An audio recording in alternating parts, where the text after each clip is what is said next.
भाग पूर्ण हो गया था। आज हम गद्य भाग शुरू कर रहे हैं और गद्य भाग का पहला ही हमारा अध्याय है दो बैलों की कथा। इसके जो लेखक हैं वो है प्रेमचंद। तो सबसे पहले हम प्रेमचंद जी का जीवन परिचय देखते हैं और उसके बाद में देखेंगे उनकी जो ये कहानी है दो बैलों की कथा उनको पढ़ेंगे। तो सबसे पहले हम जीवन परिचय देखते हैं। तो जन्म देखते हैं तो 31 जुलाई 1880 ईस्वी में प्रेमचंद जी का जन्म होता है। स्थान का देखें हम तो काशी के निकट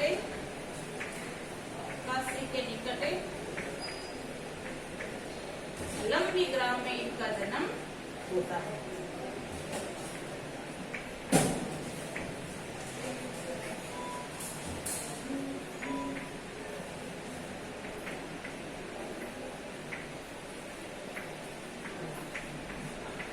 और एक काश्यप परिवार में होता है। इनके जो पिता है, पिता का नाम है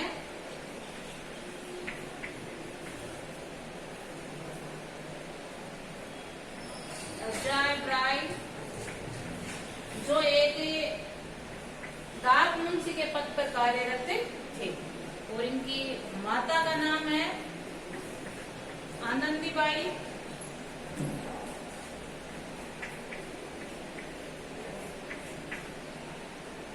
तो आनंदी देवी इनकी माता जी। और जब ये मात्र 8 वर्ष के थे तभी इनकी माता जी का देहांत हो जाता है और मात्र 14 वर्ष के थे तब इनके पिताजी का देहांत हो जाता है। तो इनका जो प्रारंभिक जीवन है बड़ा ही संघर्ष में बीता है। और फिर आगे हम इनकी देखें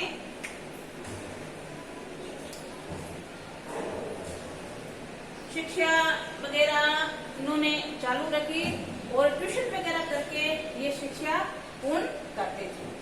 और हम इनकी मुख्य साहित्यिक रचना देखें तो साहित्यिक रचनाओं में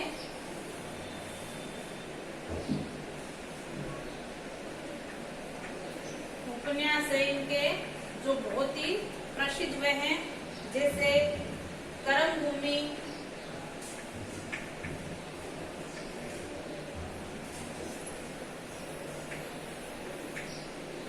निर्मला, कायाकल्प,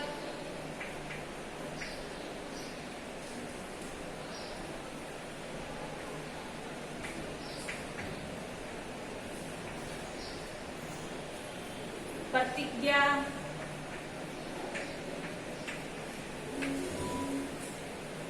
वरदान, प्रेमाश्रम,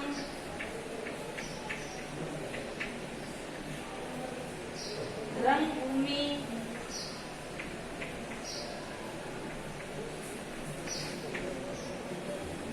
सेवा सदन,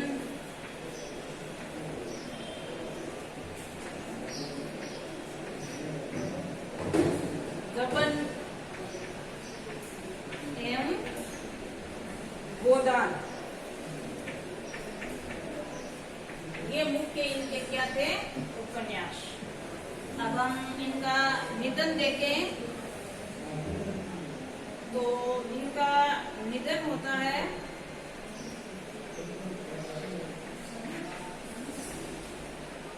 8 अक्टूबर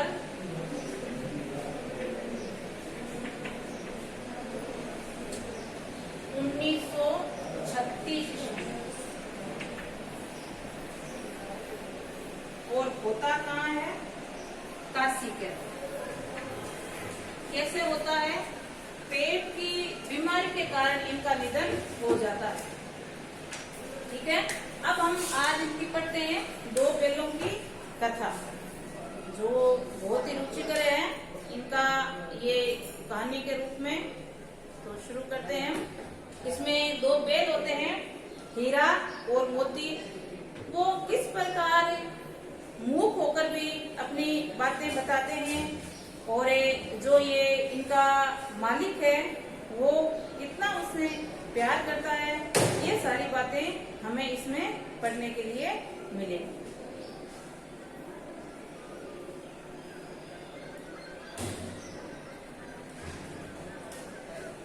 तो शुरू करते हैं आज का हमारा अध्याय दो बेलों की कथा।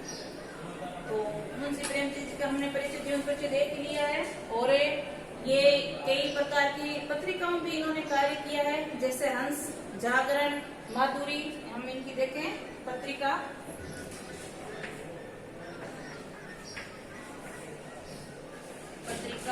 हंस,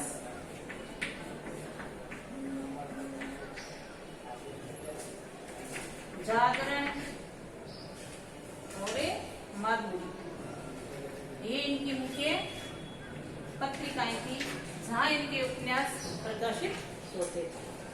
अब हम देखते हैं इनका दो बेलों की कथा, पहला भाग शुरू करते हैं। तो सबसे पहले पार्ट शुरू होता है, वहाँ कुछ ऐसी बात बताई है कि गधा कैसा प्राणी बताया है, उसके बारे में विवरण है। तो जानवरों में गधा सबसे ज्यादा बुद्धिमान समझा जाता है, लेकिन हम जैसे उदाहरण अगर देते हैं तो ये तो बिल्कुल ही गधा है, ऐसा उदाहरण दिया जाता है। लेकिन जो हमारे कवि है उसके अनुसार क्या बताया गया है कि सबसे ज्यादा बुद्धिमान जानवर कौन है? गधा है। हम जब किसी आदमी को परले दर्जे का या बेवकूफ कहना चाहते हैं तो उसे कहेंगे गधा। गधा सचमुच बेवकूफ है या उसके सीधेपन या उसकी निरापद सही सुनता ने उसे ये पदवी दे दी है। कहते हैं कि गधा वास्तव में बहुत बुद्धिमान है लेकिन सीधा जानवर है, इसीलिए हो सकता है इसको ये पदवी मिल गई। इसका कहना निश्चय किया जा सकता है गाय सिंह मारती है, ब्याई हुई गाय को अनायास सिंहनी का रूप धारण कर लेती है। गाय कुछ गाय ऐसी होती है जो मारती भी है, लेकिन अगर ताजा ब्याई हुई गाय हो और उसके पास हम अनजान चले जाएं तो वो एक सिंहनी का रूप धारण कर लेती है अपने बच्चे की रक्षा के लिए। कुत्ता भी बहुत गरीब जानवर है, लेकिन कभी कभी उसको भी क्रोध आ जाता है, किंतु गधे को कभी क्रोध नहीं करते देखा नहीं सुना है। जितना चाहो गरीब को मारो, चाहे जैसी खराब सड़ी हुई घास डाल दो, उसके चेहरे पर कभी असंतोष की छाया न दिखाई देगी। मतलब सीधा है बिल्कुल ये। बैसाख में चाहे एक आध बार कुलेल कर ला हो, कुलेल मतलब जो गुद्दा आवाज निकालता है उसे कहते हैं कि उसमें तंदुरुस्ती आती है, ताजगी आती है, इसलिए वो ऐसा करता है। सद्गुणों का इतना अनादर कहीं नहीं देखा, कदाचित सीधापन संसार के लिए उपयुक्त नहीं है। हमें प्रेमचंद जी कह रहे हैं कि इतना भी सीधापन संसार के लिए अच्छा नहीं होता, क्योंकि उसको बिल्कुल निराधार किया जाता है, उसका आदर सम्मान नहीं किया जाता है। आगे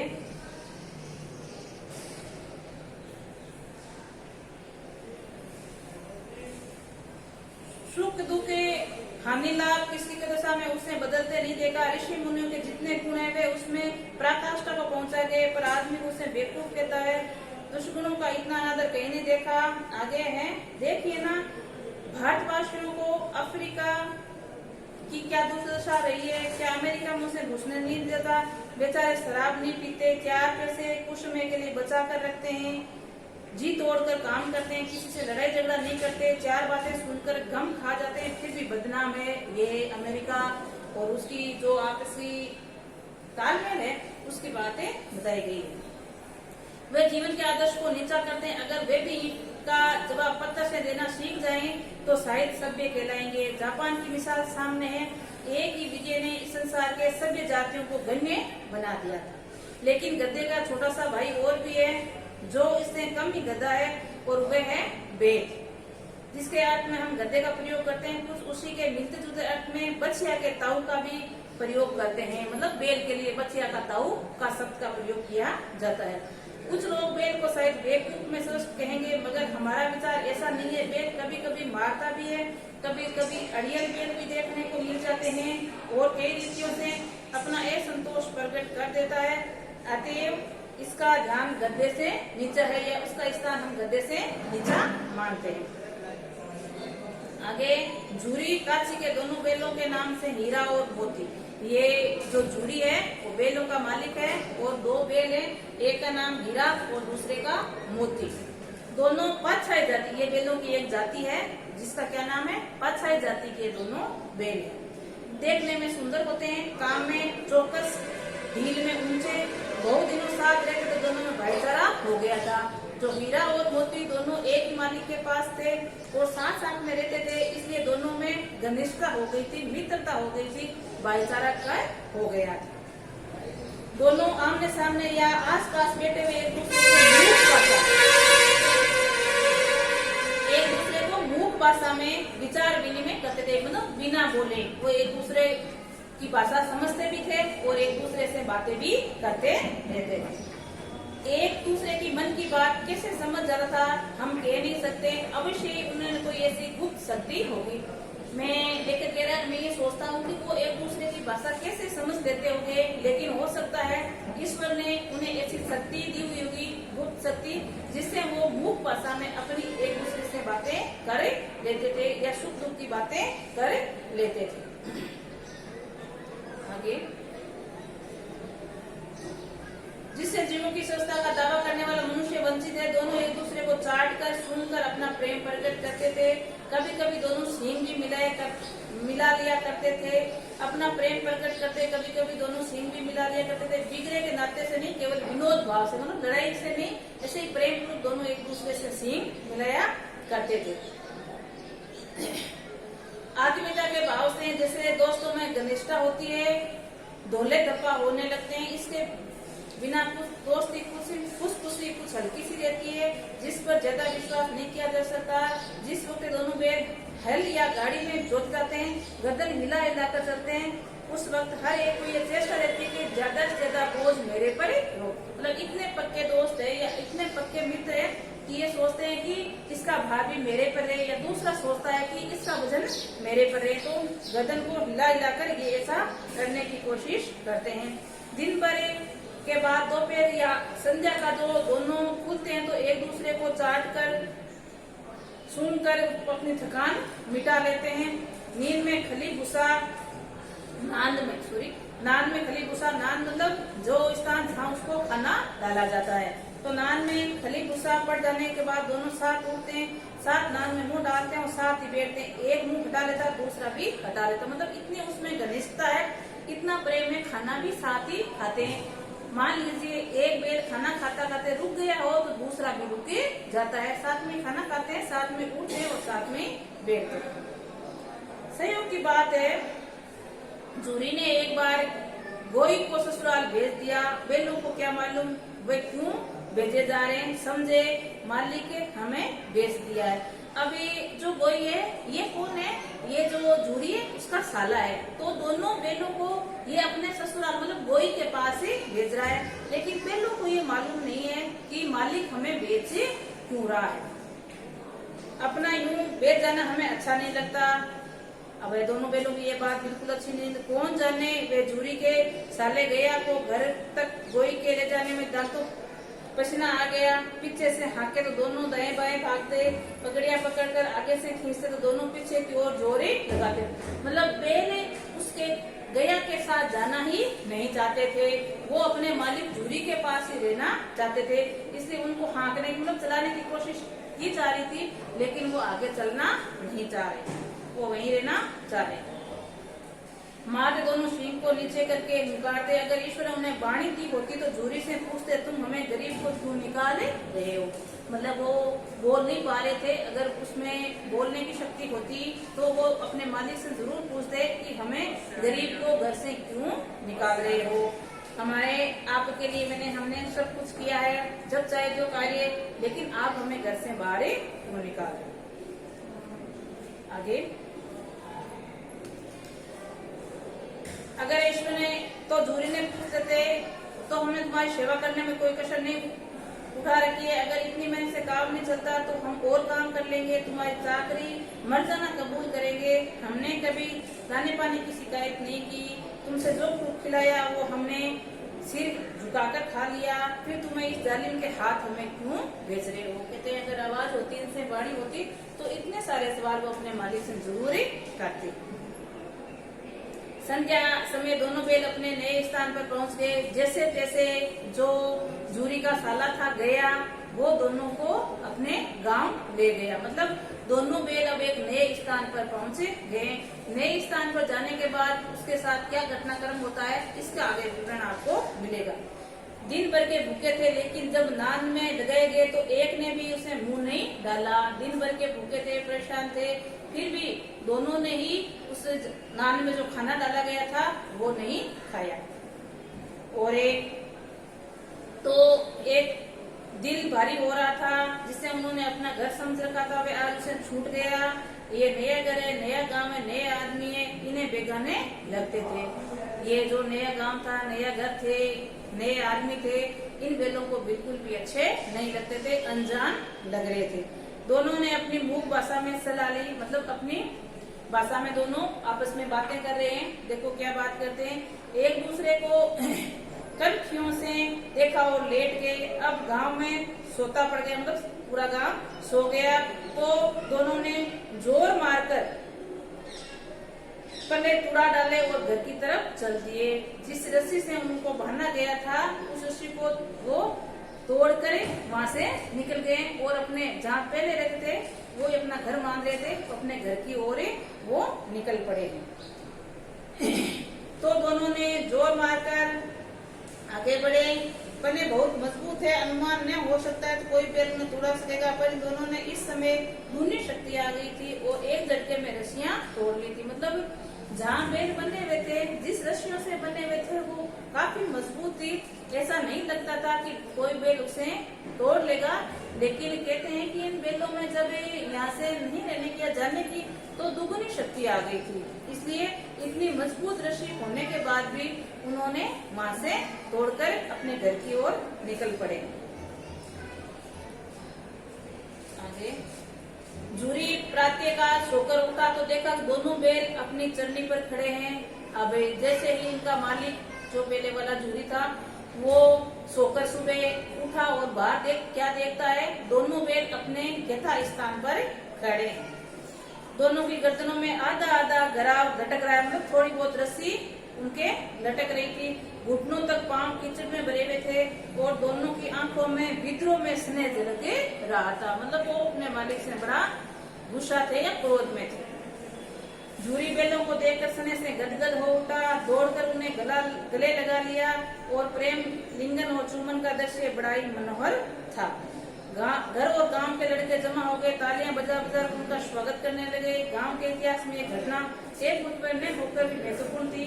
पाठशाला में निश्चय किया गया दोनों वीर बैलों का अभिनंदन पत्र दिया जाए, मतलब सम्मान समारोह रखा जाएगा।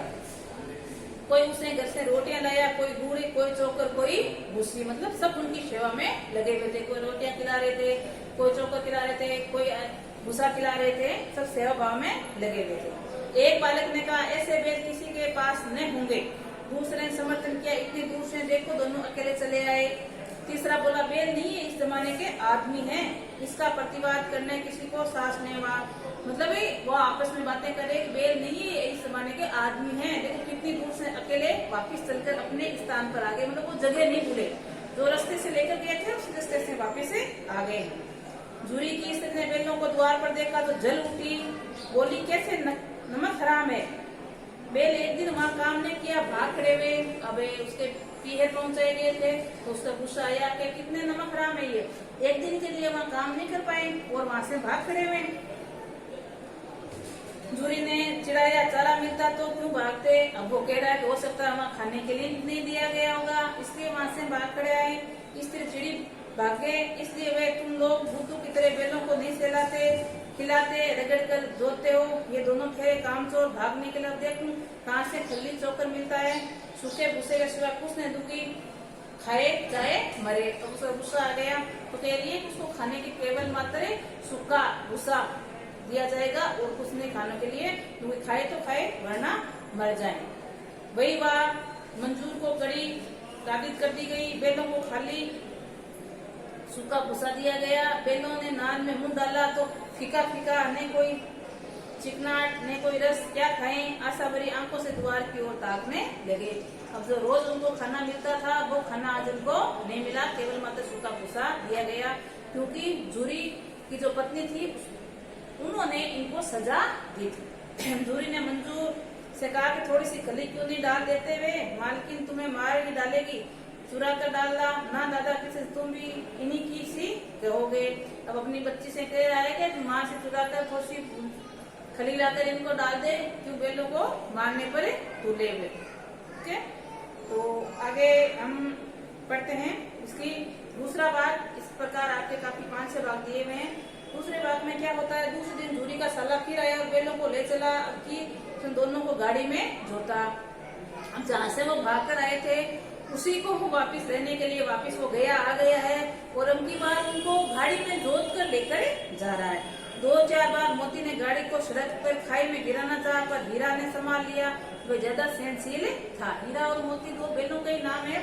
तो कह रहे हैं कि ये दोनों वहां जाना पसंद नहीं कर रहे थे। तो जो मोती था वो थोड़ा अड़ियल था, तो उसने जो सड़क थी वो किनारे पर जो खड्डा था वहां को गिराना चाह रहा था, लेकिन जो हीरा था वो सहनशील था, उसने गाड़ी को रोक लिया कि ऐसा नहीं करना चाहिए। आगे संध्या समय घर पहुंच उन्हें दोनों की मोटी रस्सी से बांध दिया गया, क्योंकि पिछली बार वो तुड़वा कर भाग गए थे, तो अब की बार और ज्यादा मोटी रस्सी से उनको बांधा गया है। कल की शरत का मजा चकाया, फिर वही सूखा भूसा डाल दिया गया। दोनों बेलों को खली चुनने सब कुछ दिया। अब वहाँ भी उनको सजा दी गई, तो केवल मात्र खाने के लिए सूखा भूसा ही वहाँ दिया गया। दोनों बेलों को ऐसा अपमान कभी नहीं हुआ था। झूरी उन्हें फूल की छड़ी से भी नहीं छूता था। उसकी टिका कर दोनों तो उड़ने लगी। यहाँ मार पड़ी, हाथ समान की बता थी, उससे भी सूखा भूसा। कहते हैं कि इतनी बेल आपस में बातें कर रहे हैं, सोच रहे हैं कि हमें इतना अपमान तो कभी नहीं सहन करना पड़ा।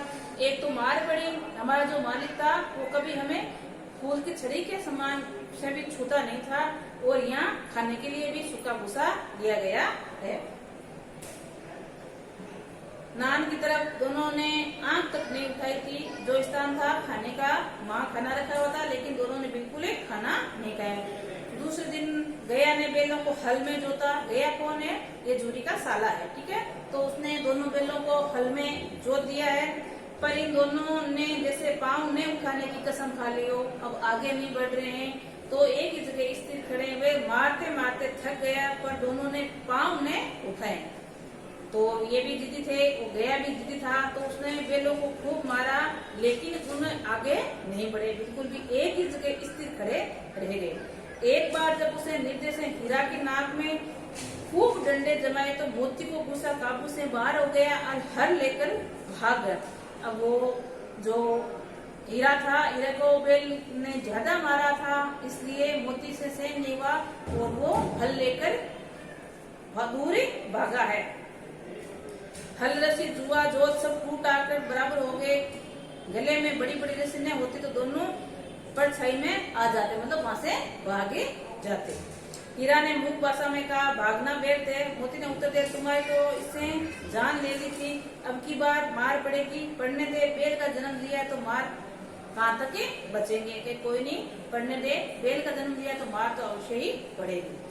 गया तो आदमी के साथ दौड़ा आ रहा, दोनों के हाथों में लाठियां थी। अब गया था वो 2 आदमियों को और लेकर आया ताकि बेलों को काबू में कर सके, और दोनों जो आदमी आए वो साथ में हाथ में लाठी लेकर आए।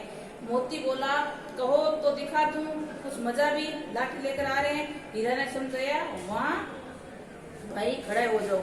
अब तो मोती है वो अड़ियल है थोड़ा सा, तो वो कह रहा है कि तो 2 आदमी है उनको मजा चका दूं, लेकिन हीरा उसे समझा रहा है कि ना भाई ऐसा नहीं करना है, आप एक जगह खड़े रहो, मुझे मारोगे तो 1-2 गिरा दूंगा, कि अगर तुझे मारा इन्होंने तो मैं इनको गिरा दूंगा। नहीं, हमारी जाति का ये धर्म है, नहीं है। वो मोती समझा रहा है कि ऐसा नहीं करना चाहिए, सॉरी हीरा समझा रहा है ऐसा नहीं करना चाहिए, हमारी जाति का दूसरों को नुकसान पहुंचाने का धर्म नहीं है। मोती दिल में एक कर रह गए, मतलब वो मोती कुछ नहीं करवाए, क्यों हीरा ने मना कर दिया था। गया पहुंचा और दोनों को पकड़ कर ले चला। कुशल हुए कि उसे इस वक्त मारपीट नहीं की, मतलब मारा नहीं, दोनों को लेकर वहां से निकल गया। नहीं तो मोती भी पलट पड़ता। उसके तेवर देख कर गया उसके सहायक समझ गए कि इस वक्त टाल जाना ही मसलम होगा। अब गया जो 2 साथियों लेकर आया था, तो उससे बेलों को क्रोध को देखकर समझ गए थे कि उनको भी मारना अच्छा नहीं है, टाल दिया गया और दोनों को वहां से लेकर आगे बढ़ गए। आज दोनों के सामने फिर वही सूखा भूसा डाला गया खाने के लिए, जो चोकर वगैरह वो नहीं दिया गया, केवल मात्र सूखा भूसा डाला है। दोनों चुपचाप खड़े रहे। घर के लोग भोजन करने लगे। इस वक्त छोटी सी लड़की 2 रोटियां लिए निकली और दोनों के मुंह में देकर चली गई। ये गया के घर की सदस्य है, एक छोटी सी लड़की, वो बैलों से वहाँ प्रेम करती है, तो वो 2 रोटी लेकर आती है और दोनों बैलों को खिला देती है। उसे एक रोटी, उसके भूख तो क्या शांत होती, पर दोनों के हृदय को मानो भोजन मिल गया। कहते हैं कि एक रोटी से पूरे दिन के भूखे बैलों को क्या होता, लेकिन 2 रोटी प्रेम पूर्वक उनको खाने के लिए मिली थी, तो उसको बड़ी शांति मिली। यहाँ भी किसी सज्जन का वास है, लड़की भेड़ों की थी, उसने माँ मर चुकी थी, सौतेली माँ उसे मारती थी, इसलिए इन दोनों बैलों से इस प्रकार की आत्मीयता हो गई थी। जो ये लड़की है उसका परिचय बताया है, भेड़ों की लड़की बताई जा रही है, और इसकी माँ की मृत्यु हो जाती है, इसलिए सौतेली माँ उसे मारती है, इसलिए बैलों के प्रति इसकी आत्मीयता जग गई। दोनों दिन भर जोते जाते, डंडे खाते, अड़ते, शाम को थाने पर बांध दिए जाते हैं और रात को वही बालिका उसे 2 रोटियां खिलाती। ये रोज का कर्म वहाँ नित्य कर्म शुरू हो गया। दिन भर खेतों में हल में जोते जाते और शाम को लाकर उसके निवास स्थान पर वो थान में बांध देता और जो सूखा भूसा वो खाने के लिए देता, और जो लड़की थी वो 2 रोटियां लाकर उनको अवश्य ही देती थी। प्रेम के इस प्रसाद की वे बरकत थी कि दोनों गाल सूखा भूसा खाकर भी दोनों दुर्लभ ने मतलब कमजोर नहीं हो गए थे, क्योंकि प्रेम पूर्वक उसको जो एक रोटी खाने के लिए मिलती थी। मगर दोनों की आंखों में रोम रोम में विद्रोह भरा हुआ था, अपने मालिक के प्रति जो दूरी था ना, उसके प्रति ये क्रोधित थे। एक दिन मोती ने मुख भाषा में कहा, अब तो नहीं सहा जाता हीरा, क्या करना चाहते हो? कि काफी दिन हो गए, परेशान हो गए, इस प्रकार का जो हमें रखा जाता है या हमारा अपमान किया जाता है, ये हम सहने नहीं कर सकते, तो हमें क्या करना चाहिए? एक आध को सींगों से उठाकर फेंक दूं। अब मोती बड़ा अड़ियल है, तो हीरा से कह रहा है कि इनको मार मुरा कर छोड़ दे क्या? लेकिन जानते हुए प्यारी लड़की जो हमें रोटियां खिलाती, इसी की लड़की है, जो इस घर का मालिक है, बेचारी अनाथ हो जाएगी। अब हीरा समझा है मोती को, जो हमें शाम को 2 रोटी खाने के लिए मिलती है, वो इसी घर की लड़की है। अगर हमने पिता के मार दिया तो वो अनाथ ही हो जाएगी, क्योंकि माँ तो उसकी पहले से भी नहीं है। तो मालकिन को फेंक दूं, वही तो इस लड़की को मारती है, तो जो सौतेली माँ है उसके बारे में कह रहे थे, उसको फेंक दूं, वो मारती है इस लड़की को। लेकिन और जात पर सिंह चलाना मना है, ये पूछ जाते हो। देखो, बैल होकर भी अपनी जाति धर्म का कितना ध्यान रख रहे हैं कि औरत पर सिंह उठाना हमारा धर्म नहीं है। तुम तो किसी तरह निकलने नहीं दोगे, बताओ उड़ाकर भाग चले? हाँ, ये मैं स्वीकार करता हूँ, लेकिन इतनी मोटी रस्सी टूटेगी कैसे? अब हीरा एक बात के लिए राजी हो गया है कि हाँ, हम यहाँ से तोड़कर निकल सकते हैं, लेकिन अब की बार बंदोबस्त अच्छी तरह किया गया था, बहुत ही मोटी मोटी रस्सियों से बांधा गया था। तो हीरा कह रहा है मोती से कि इतनी मोटी रस्सी टूटेगी कैसे, इसको कैसे हम तोड़ेंगे? इसका उपाय है, पहले रस्सी को थोड़ा थोड़ा चबा लो, फिर उसे झटके से चली जाएगी। ये भी बुद्धिमान है कि पहले रस्सी को मुंह से चबा लेते हैं, फिर झटके से ये टूट जाएगी। इसका रात को जब बालिका रोटियां खिलाकर चली गई, दोनों रस्सी चबाने लगे, पर मोटी रस्सी मुंह में नहीं आती थी, बेचारे बार बार जोर लगाकर रह जाते। मतलब इतनी मोटी रस्सी से बांधा गया था, बैलों के मुंह में भी नहीं आ रही थी, तो चबा भी नहीं पा रहे थे। सासा घर का द्वार खुला और लड़की निकली, दोनों सिर झुकाकर उसका हाथ चाटने लगे, दोनों की पूंछ खड़ी हो गई। उसने माथे में सिलाया और बोली, खोल देती हूँ, चुपके से भाग जाओ, नहीं तो यहाँ लोग मार डालेंगे। आज घर में सलाह हो रही कि इसकी नाकों के नाक डाल दी जाएगी। अब वो लड़की इन बैलों से बड़ा ही प्रेम करती थी, तो लड़की ने बैलों के पास आकर कहा है कि आपको मैं खोल देती हूँ, आप यहाँ से भाग जाओ, क्योंकि आज हमारे घर में एक बात हुई थी कि आपको नथ में या नाक में आपके रस्सी डाली जाएगी, जो बड़ी दर्ददायी या दुखदायी होती है, इसलिए मैं आपको यहाँ से छोड़ना चाहती हूँ। तो ये बालिका देखो, इसने गरा खोल दिया, मतलब जो रस्सी थी उसको खोल दिया है, और दोनों चुपचाप खड़े रहे। मोती ने अपनी मुंह भाषा में पूछा, अब चलते क्यों नहीं? हीरा ने कहा, चले तो, लेकिन कल इस अनाथ पर आफत आई, सब इसी पर सेंधे करेंगे। अब हीरा समझदार है, वो कह रहा है कि हमको बालिका ने खोल तो दिया है, लेकिन जब इसके परिवारजनों को पता चलेगा इस लड़की ने खोला है, तो इस पर आफत आ जाएगी या इसको मारपीट करेंगे। तो क्या करते हैं, दोनों आगे सा बालिका चिल्लाई, दोनों फूंफे वाले बैल भागे जा रहे हैं। अरे दादा बचाओ। अब बालिका भी बचाव हो जाएगा और साथ में दोनों बेलों का। कह रहे हैं कि दोनों बेल खुल गए और भागने की कोशिश कर रहे हैं, तो आवाज लगाइए दादा जल्दी बाहर आओ, क्योंकि बेल तो बालिका ने पहले ही खोल दिए थे। तो गया हड़बड़ा कर भीतर से निकला और दोनों बेल को पकड़ने चला हुआ। दोनों बेल भागे, गया ने पीछा किया, फिर भी वो इतनी तेज रफ्तार से भागे थे, गया के हाथ नहीं लगे। गया ने शोर मचाया, फिर भी गांव में कुछ आदमियों ने भी हाथ लेने के लिए उसके पीछे भागे, लेकिन हाथ नहीं लगे और खाली हाथ ही वापिस लौट आए। दोनों मित्रों को भागने का मौका मिल गया, मतलब दोनों हीरा और मोती जो बेल थे उनको भागने का मौका मिल गया। सीधे दौड़ते चले गए, यहाँ तक कि मार्ग का ज्ञान नहीं रहा, फिर भी परिचित मार्ग से आए थे। अब काफी दिन हो गए, तो जिस मार्ग से वो आ रहे थे उस मार्ग को भूल गए, उस मार्ग को वो भूल गए हैं, तो कैसे जाएं इसको ये पता नहीं था। ये नए गांव मिलने के दोनों एक खेत के किनारे खड़े हो गए, सोच रहे अब क्या करें। जब एक खेत के किनारे दोनों खड़े हो गए और सोच रहे हैं कि आगे हम अब क्या करें, कैसे जाएं, कैसे रास्ता आए। हीरा ने कहा मालूम होता है राह भूल गए, मतलब जो रास्ता था वो हमें अब याद नहीं है, कैसे जाएं। तो देखो क्या रास्ता निकालते हैं। तुम ही बेताब भागे, यहीं से मार गिराना था। तुम ऐसे क्यों भागे, उस मालिक को मार कर आना था। उसे मार गिराते तो दुनिया क्या कहती, वे अपना धर्म छोड़ दें, लेकिन अपना धर्म नहीं। उन्होंने छोड़ दिया है, लेकिन बेल कह रहे हम अपना धर्म नहीं छोड़ते। दोनों भूख से व्याकुल हो रहे थे। खेत में मटर खड़ी थी, चढ़ने लगे, रह कर आड़ लेते गए, कोई आता तो नहीं। दोनों को भूख प्यास लग रही थी, तो खेत में ही हरी हरी मटर लगी हुई थी, वहीं खाना खाने लगे और बार बार ये देख रहे हैं कोई आ तो नहीं रहा है। पेट भर गया, दोनों ने आजादी का अनुभव किया तो मस्त होकर उछलने कूदने लगे। तभी दोनों ने डकार ली, फिर स्विंग मिलाए और एक दूसरे को खेलने लगे। मोती ने हीरा को कई कदम पीछे हटा दिया, यहाँ तक कि वे खाई में गिर गया। तब उसे क्रोध आया, समझ उठा, फिर मोती को गले लगा लिया। मोती ने देखा खेल में झगड़ा हो गया और किनारे हटे गया। ये 2 भाग हमने आज कंप्लीट कर लिए, बाकी भाग कल करेंगे। हीरा और मोती कहानी हमारी चालू रहेगी। तो आज के लिए इतना ही, नमस्कार।